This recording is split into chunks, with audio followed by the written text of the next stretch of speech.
Assalamualaikum warahmatullahi wabarakatuh. Saya Alsa Destiara dari Universitas Muhammadiyah Tangerang dengan NIM 176220127 ingin mereview materi tentang packing order teori yang ada di salah satu buku yang dibuat oleh dosen saya, itu Pak Arya Eksandi, di mana di dalam buku ini dijelaskan tentang packing order teori. Berlawanan dengan trade-off teori, packing order teori menganggap bahwa tidak ada tingkat cash holding yang optimal, tetapi cash memiliki peranan sebagai penyangga antara laba ditahan dan kebutuhan investasi. Cash akan tersedia ketika profit yang dihasilkan perusahaan melebihi kebutuhan investasinya. Cash yang tersedia dalam jumlah yang berlebih dan perusahaan yakin akan profitabilitas investasi mereka, maka kas akan dibayarkan kepada para pemegang saham dalam bentuk dividen. Menurut Kewon et al. Pada tahun 2000, dengan ringkas mengikhtisarkan teori packing order adalah: 1. Perusahaan menerapkan kebijakan dividen untuk kesempatan investasi. 2. Perusahaan lebih suka mendanai kesempatan investasi dengan dana yang sepenuhnya dari dalam dulu, lalu modal keuangan eksternal akan dicari. Ketiga, saat pendanaan eksternal dibutuhkan, perusahaan akan memilih pertama, menerbitkan sekuritas utang, menerbitkan sekuritas jenis modal akan dilakukan terakhir.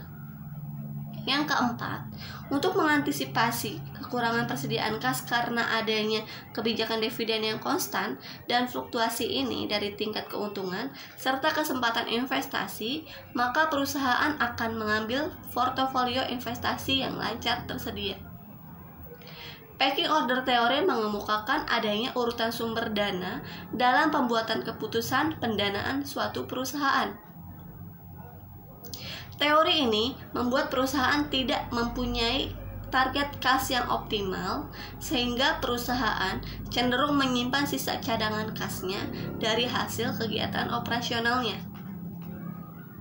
Teori packing order ini menjadi salah satu teori yang memiliki keterkaitan dengan variabel dependent, yaitu cash holding di dalam penelitian ini, karena packing order teori menjelaskan faktor penentu dalam menahan kas yang berkesimpulan bahwa tidak ada tingkat kas yang optimal, melainkan kas yang berperan sebagai penyangga, laba ditahan, dan untuk kebutuhan investasinya.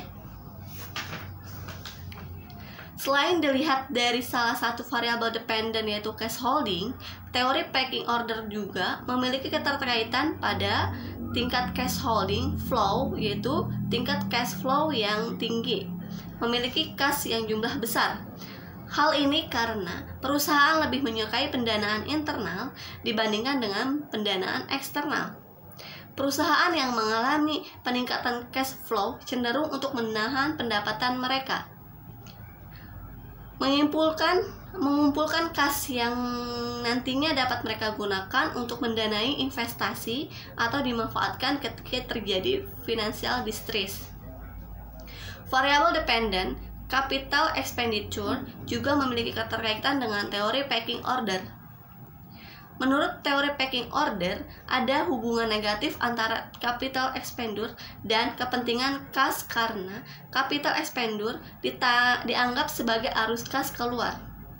Berkaitan dengan dana yang dikeluarkan untuk memperoleh aset tetap, jika suatu perusahaan berinvestasi dalam aset tetap, hal ini mengurangi posisi kasnya.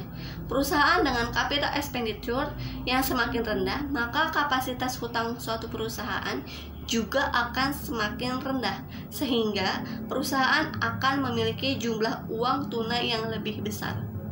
Cukup sekian materi yang dapat saya sampaikan, kurang lebihnya mohon maaf. Wabillahi taufiq wal hidayah. Wassalamualaikum warahmatullahi wabarakatuh.